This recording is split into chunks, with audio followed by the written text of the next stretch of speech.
A very good morning, dear students. How are you all? I hope that all of you are fine and safe. Dear students, first of all, I appreciate all of you. You have cooperated us a lot in completing first term successfully. Now it's time to start for next term. So rise up and start fresh. As per schedule, your science class is there. So we have to start new syllabus. We will be starting chapter number 10, Natural Resources. So first of all, you should know the meaning of resources. What are the resources? Dear students, resources are things that we can use, which we are using. They are called resources. For example, you can take money, you can take machines, land. So these are natural resources. So resources are the things which we can use, and natural means gifted by the nature. All the things which we have been given by the nature, which are gifted by nature to us, they are called, and which we are using, they are called natural resources. Air, water, soil, rocks, fuels, plants and animals, they all are natural resources. So here some of the natural resources are given. So I will explain you one by one. First is forests and grasslands.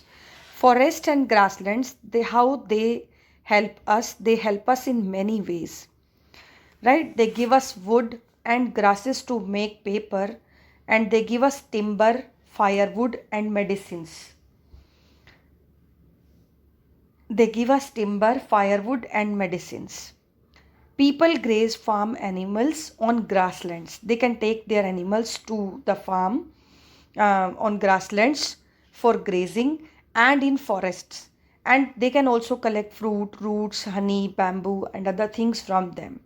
So they are the basically forest and grasslands are what? They are the natural home of wild animals. They help us to maintain the balance of gases in the air.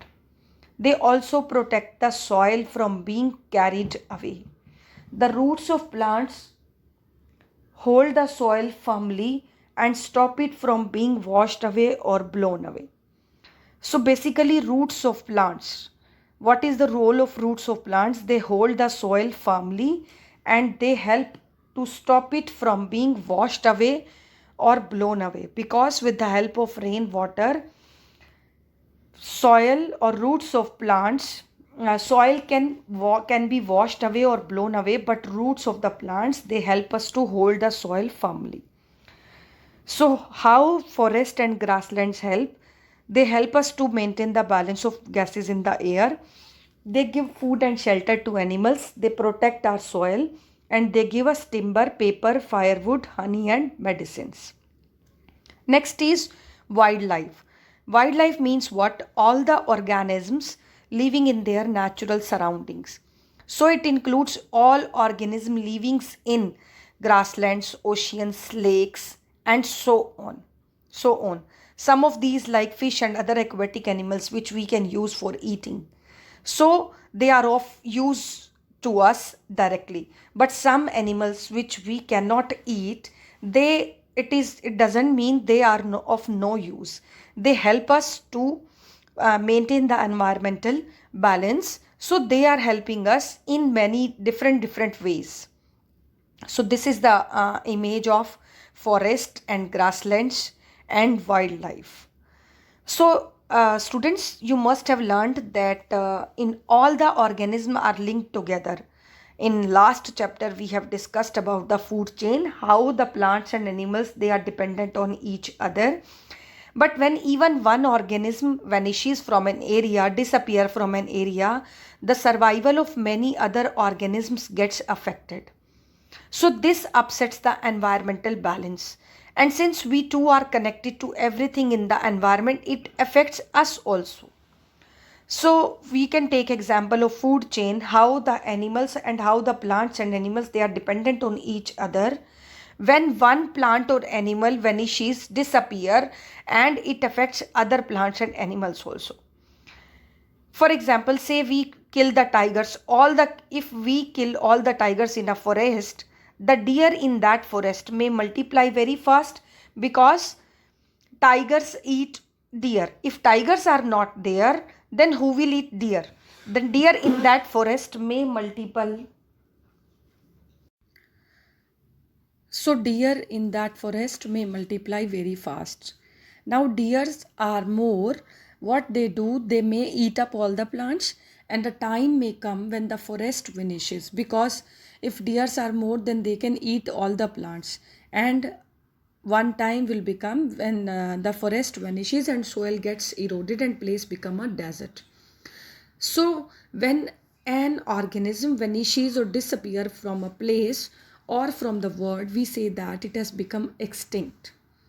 Right? It means which is no longer found on that place. For example, cheetah. So we say that cheetah is extinct in India. When very few of a particular kind of organism are left in a place or in the world, we say that it is endangered. Now tiger is endangered in India, and in the world endangered organisms can become extinct soon if we are not protecting them. So we have to protect them. Organisms can become extinct or endangered for natural reasons, the way dinosaurs became extinct. They may also become endangered because of us, because we are not protecting them. Hunting and cutting down forests, there are two ways in which we destroy wildlife. Form four one activity we will be doing when the school will be reopening. So we can form four group in the class and find about four endangered animals of India and the reasons why their numbers have decreased. So dear students, now you are at home. What you can do, you can take the help of internet, find out four endangered animals of India and the reasons, find out the reason why their numbers have decreased. Right? Rocks. Next is rocks. Rocks, all of you know, they are like stones. In the picture you can see. Rocks are of three types: igneous, metamorphic and sedimentary. Igneous rocks are the oldest rocks. They formed when the top layer of the molten earth cooled millions of years ago. They are the oldest. To ignite means what? To set fire to something. So igneous means what? Something connected with fire. So igneous rocks get their name from the way they were formed by the hardening of hot fiery material. So it is directly connected to fire. Some igneous rocks formed later when the lava from volcanoes cooled down. Granite is an igneous rocks we use as building material. So here granite is an igneous rocks. Sedimentary metamorphic rocks are there. I will explain you. So these are the rocks picks. Now sedimentary rocks what? Many layers of sediment form similarly at the bottom of lakes and seas. They are formed by rock particles, tiny pieces carried by rainwater and rivers. They are also formed by the remains of plants and animals. For example, the shells of aquatic animals. Over millions of years ago, these sediments get pressed together and they form sedimentary rocks. Like sandstone, limestone, they are called sedimentary rocks. Sandstone is used for building while limestone is used for making lime. So here one activity is there. Add some soil to a jar of water and stir the mixture well. Then after waiting for some time, you can see most of the soil will settle at the bottom of the jar. The soil settle at bottom, this is called a sediment. So this is related to sedimentary rocks. Right? Means tiny pieces carried by rainwater and rivers. Later on it can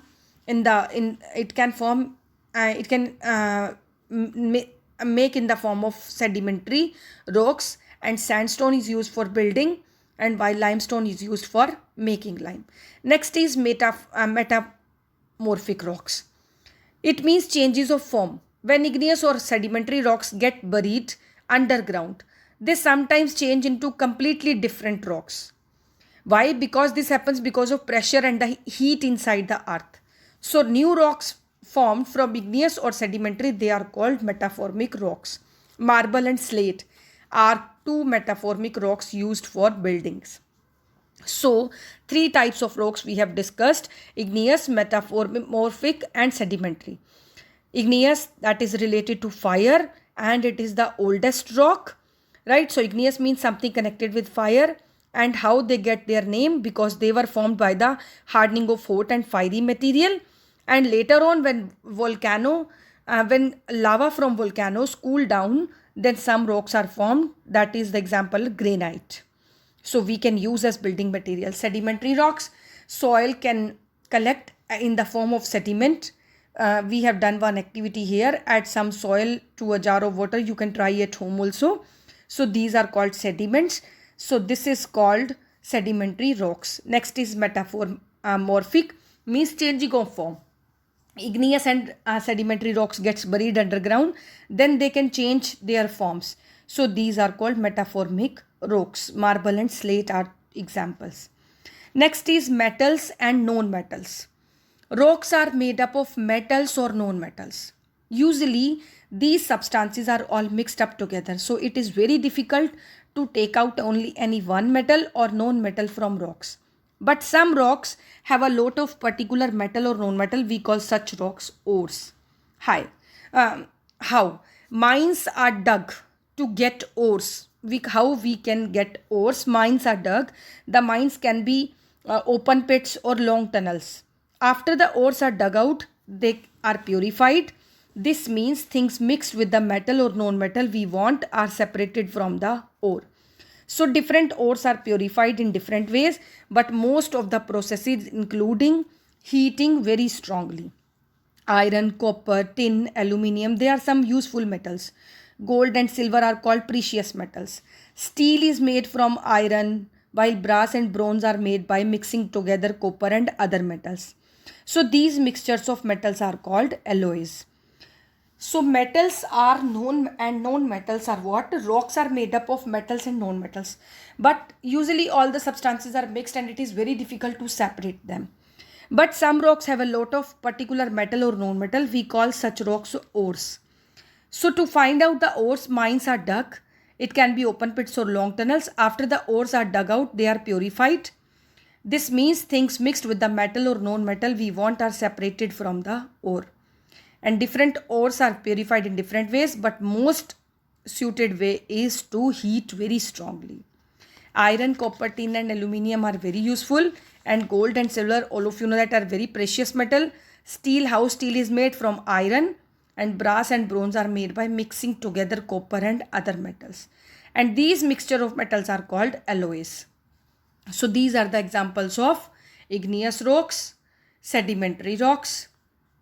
Next is phosphorus, sulfur and carbon. They are three important known metals. Phosphorus, sulfur and carbon. Phosphorus burns very easily, so it is used to make matches. Matches. It is very important for the growth of plants.